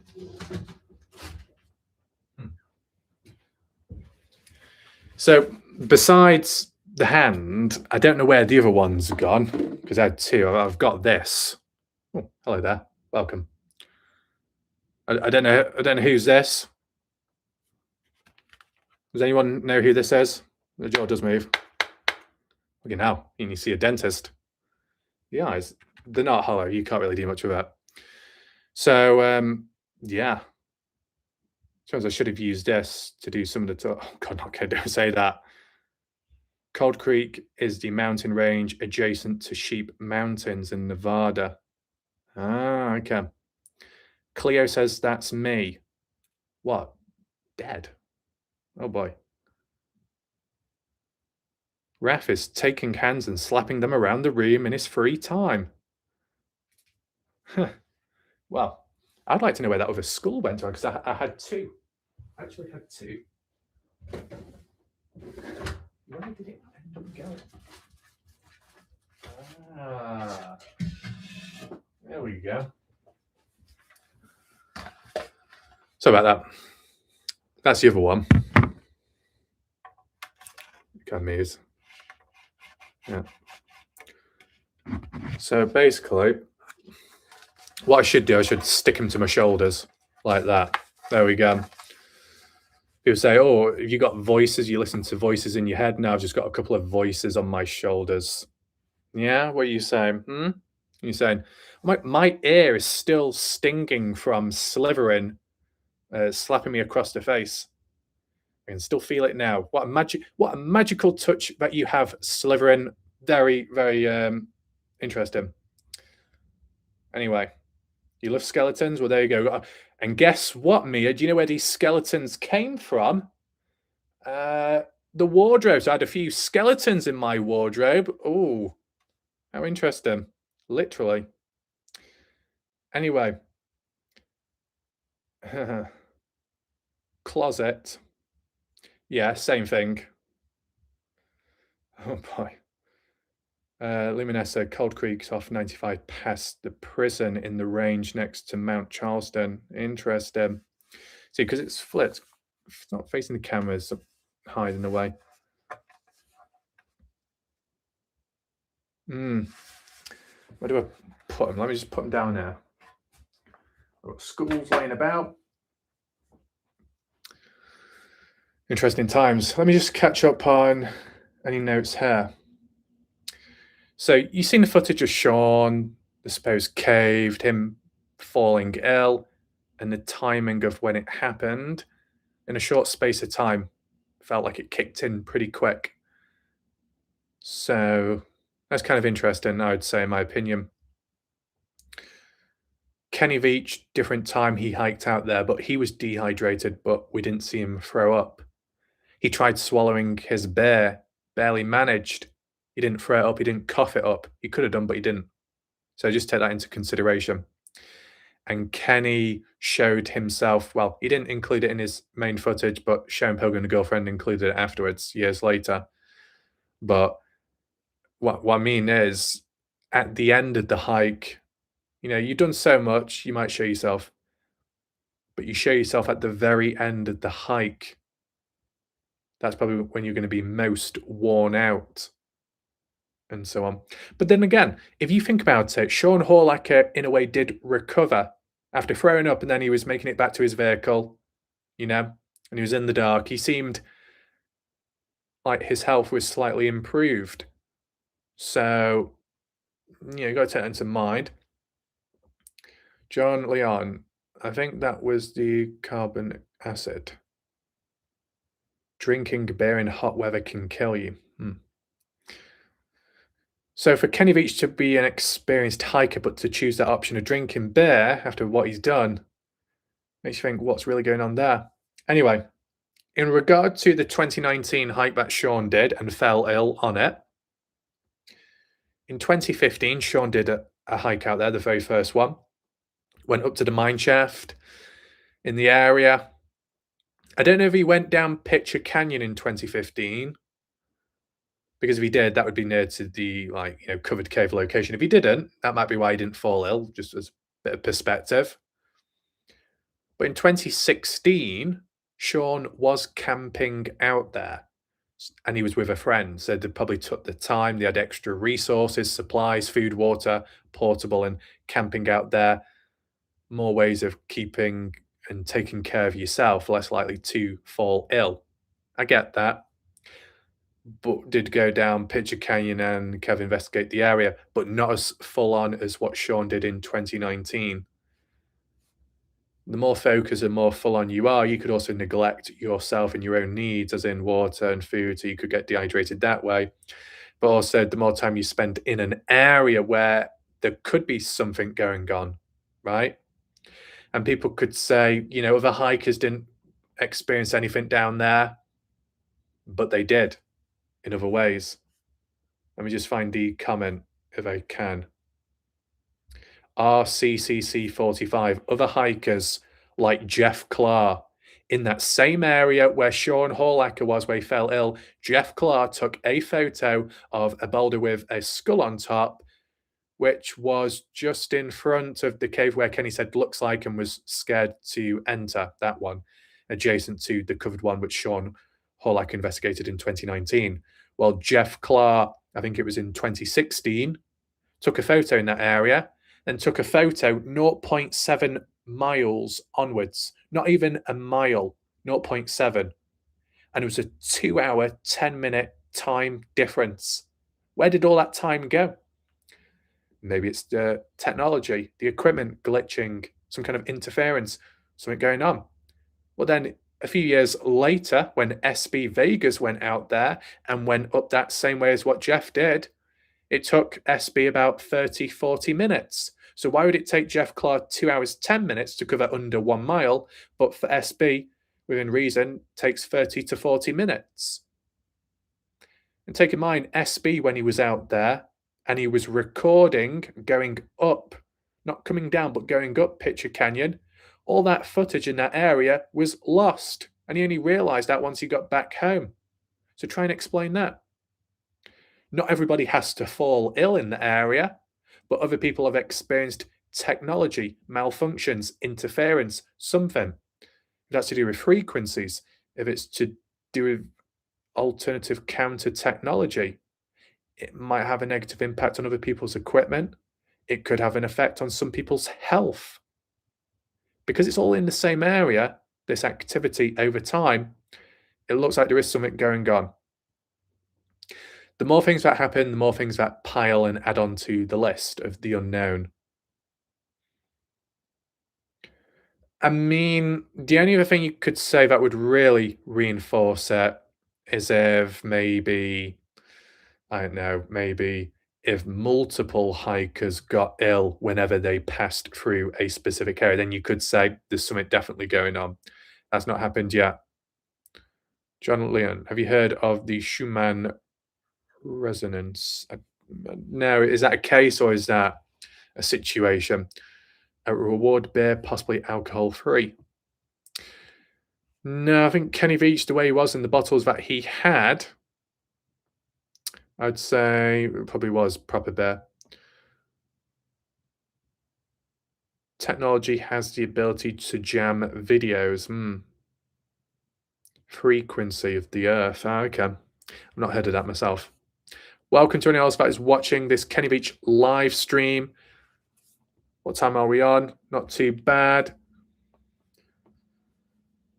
What else do we have? Yeah, so for each hike that Sean did, depending on proximity and time spent in a particular area, that can have effect. If you visit an area frequently, you might only be there for about 10, 5 minutes, but if you go there every single day, that can have a long-term effect on you.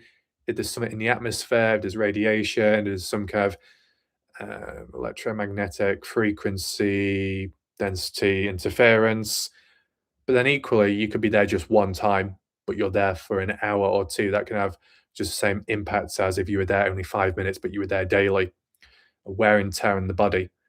Now, for Sean to be there for about, what, 10 minutes, maybe a little bit longer, any effect like that, if there was foul play, must have been strong enough to have such an effect. And side effects with Sean in a short space of time, in fairness, it'd have to be something rather powerful. Now, I'm just wondering, does spirituality play a role in some people's experiences out there? You know, out of all the people that have gone out there hiking, how many of them have been spiritual and open? Kenny and Sean. I've not really seen anyone else. What I'm getting at is, if you're spiritually awakened or in tune with the environment and nature, are you going to feel and see more?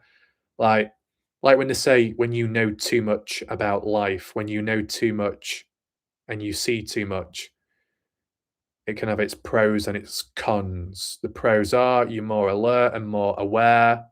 The cons are there's more stuff on your mind, there's more stress, there's more worry, and you see it all, which other people don't see. People are ignorance and bliss, but then others are just too open to knowing the truth, and they can become a target at times and silence. Different cases and consequences, of course. But when it comes to being spiritual and spiritually awakened, whilst that should be a positive thing, maybe, and a relaxing, is it possible that you can be on the side effects on the end? What does Mia say? Dharma case, very interesting, so bizarre. In my humble opinion, it was poorly investigated. Speaking of which, I'm sure there was a viewer on my channel that had a profile picture of Jeffrey Dahmer at one point.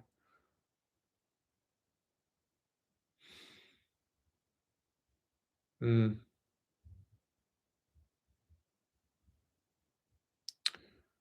okay. Let's just check the poll whilst we're here.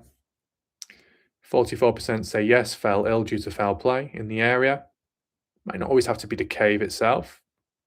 It could be from above, it could be in another direction.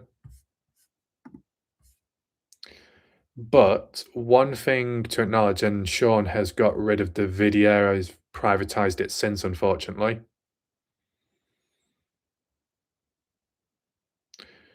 The thing is, Sean Horlacher said after he got back from his 2019 hike, he noticed there was like a scarring or a mark on his shin, on his leg. And it was a mark which did not go away and it did not heal. And he said it reminded him, or it looked like a chip, some kind of chip implant, which was embedded deep into his skin, into his shin. And from there on, then he had some weird experiences and feelings.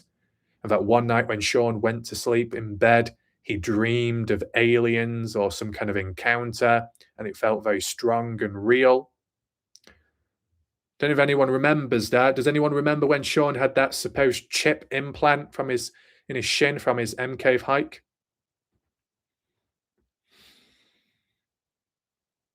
EJ, seen a lot about the Paris catacombs, very scary place. Yeah, there was a mystery or a video on YouTube where there was some person, I don't know if it was before the 2000s or around that, person went into the catacombs recording it, going about, and then eventually they got lost, panicked, kept running about, and then eventually dropped the camera, never to be seen again. But people that went down there at another point found that abandoned camera and played back the footage. It's still a mystery to this day.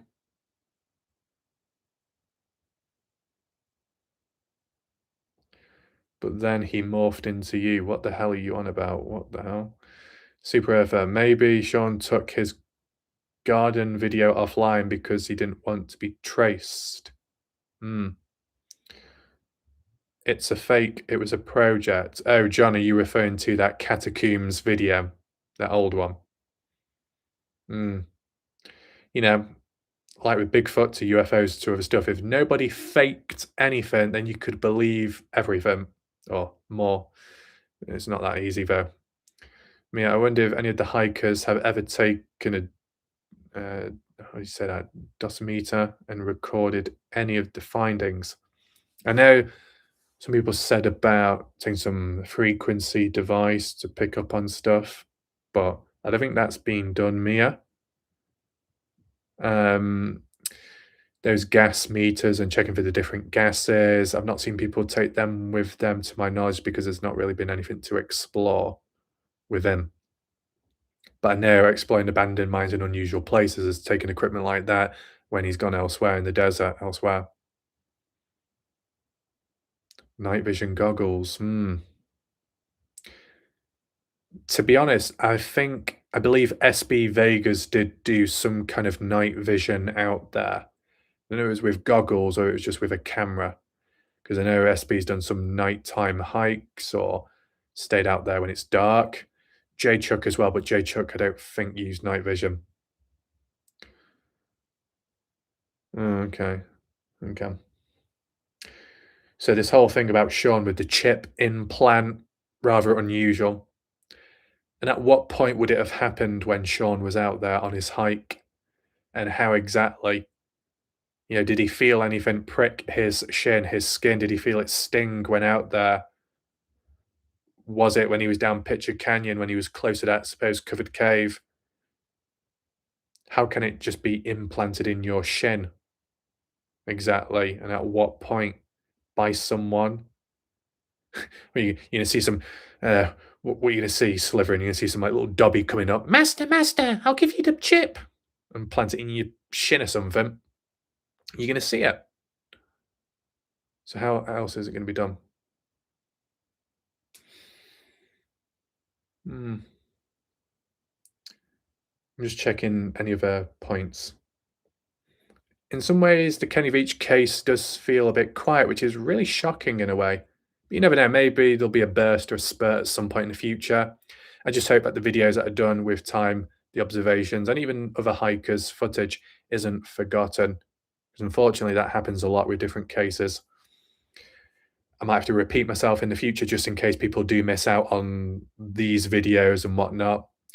So if it ever sounds like I'm a broken record, I'm only doing it because I know not everybody gets to see the videos or the videos just don't get put out there enough. People have to find some way or another.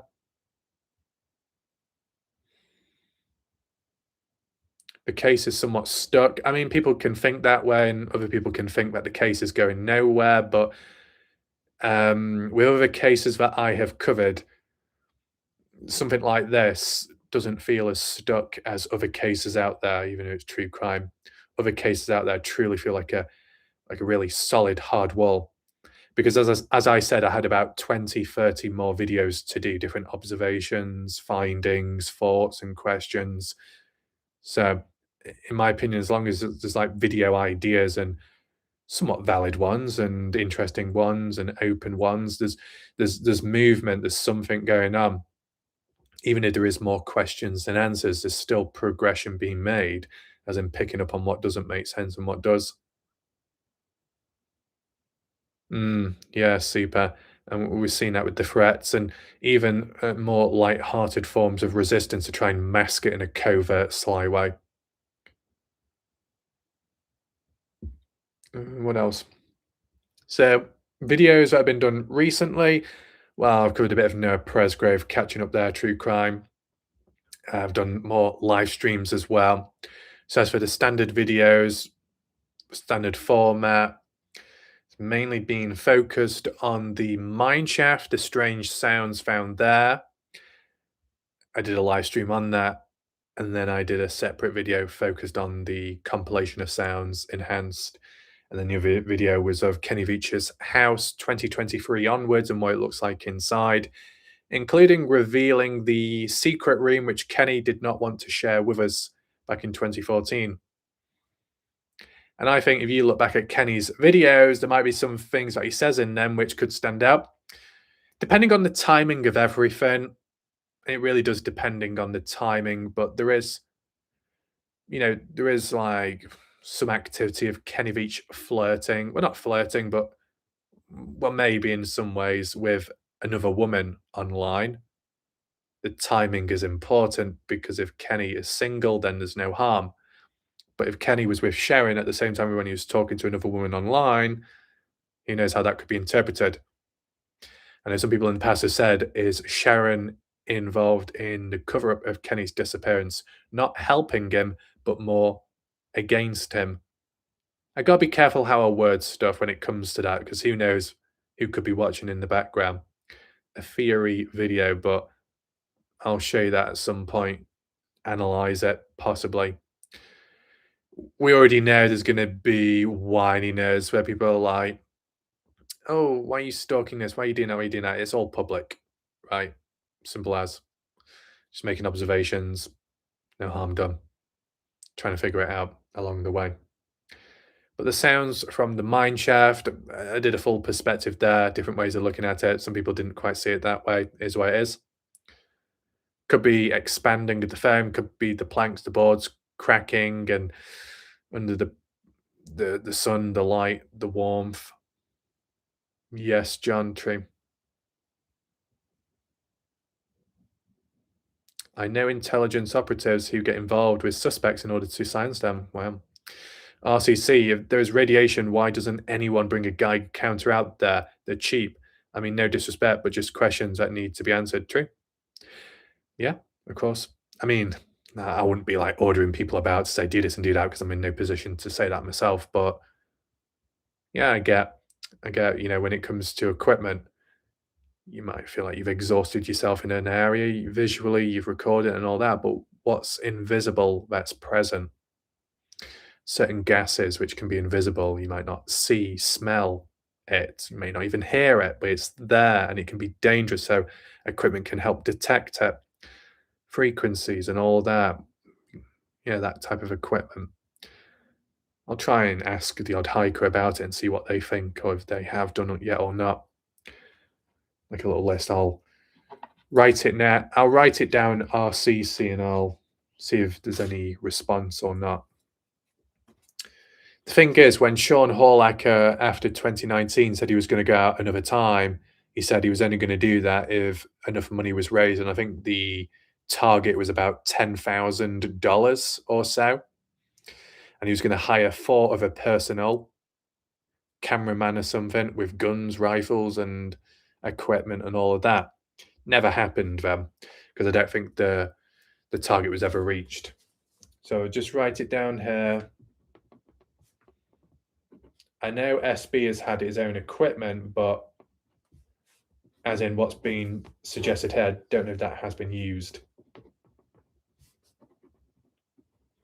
There's only one way to find out, and we'll see how that goes.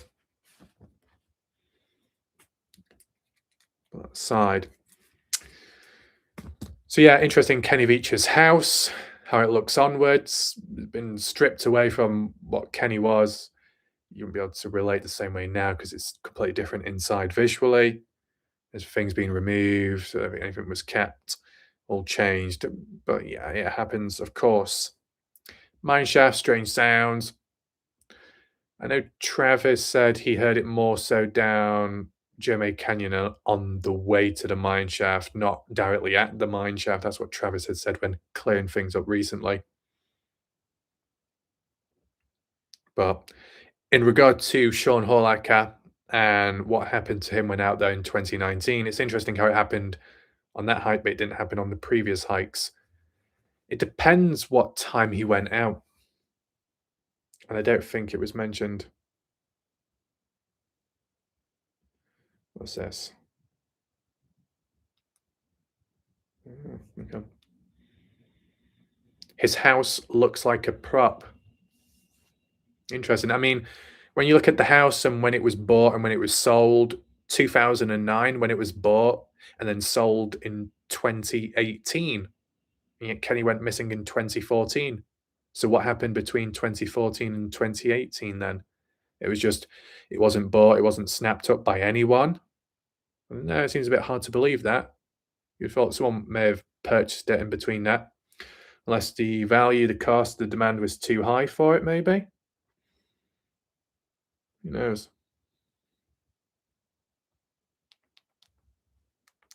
But in regard to conclusion-wise, I wouldn't reach an ultimate conclusion just yet because I think a standard video needs to be done on the situation in a bit more hands-on way with the material back and forth being played. So I'll get that. Over 40K.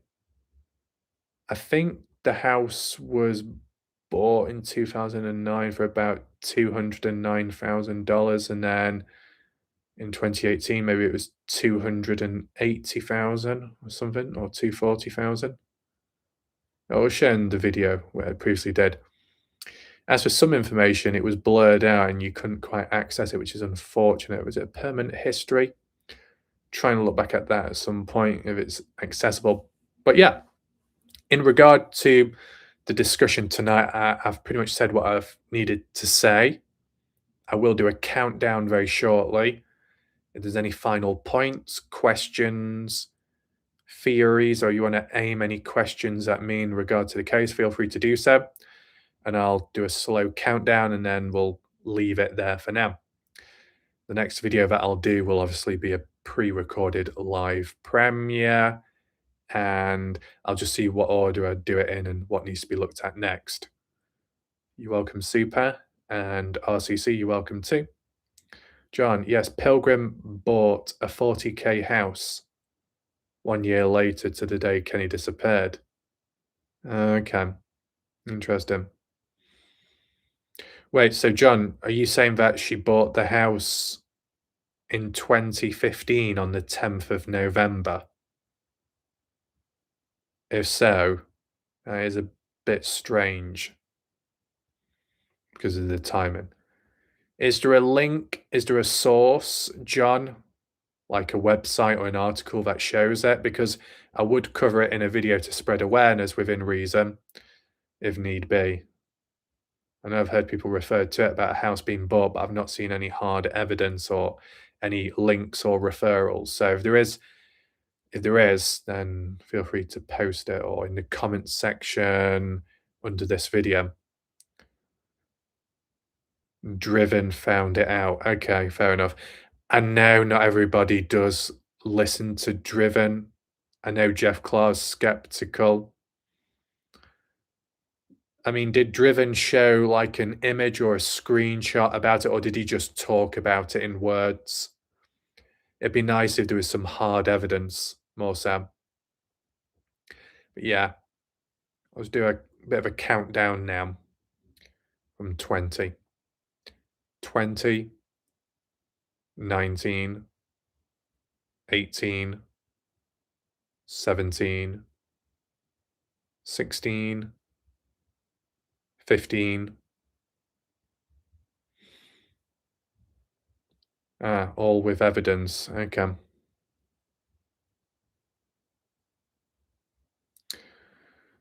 So 16, 15, 14, 13, 12, 11, 10, 9, 8, 7, 6, 5, 4, 3, 2, 1, and there we go. So before I end it, we'll end the poll, see where we're at there. Do you think Sean fell ill? Down to foul play, 43% said yes, 38% said no, 19% says not sure. Interesting. Okay. So with that all being said, I think we'll leave it there for now. Big shout out to everyone that has watched the live stream and still watching right now. And anyone else that has watched along the way earlier and those in the background, much appreciated. Hopefully you enjoyed the live. If you'd like to hit the thumbs up, share button as well, share it about for that awareness, that'd be much appreciated. My name's Willite Ref, Thanks for watching. Goodbye and good night for now. You too, Slytherin. You take care and have a good sleep. There we go.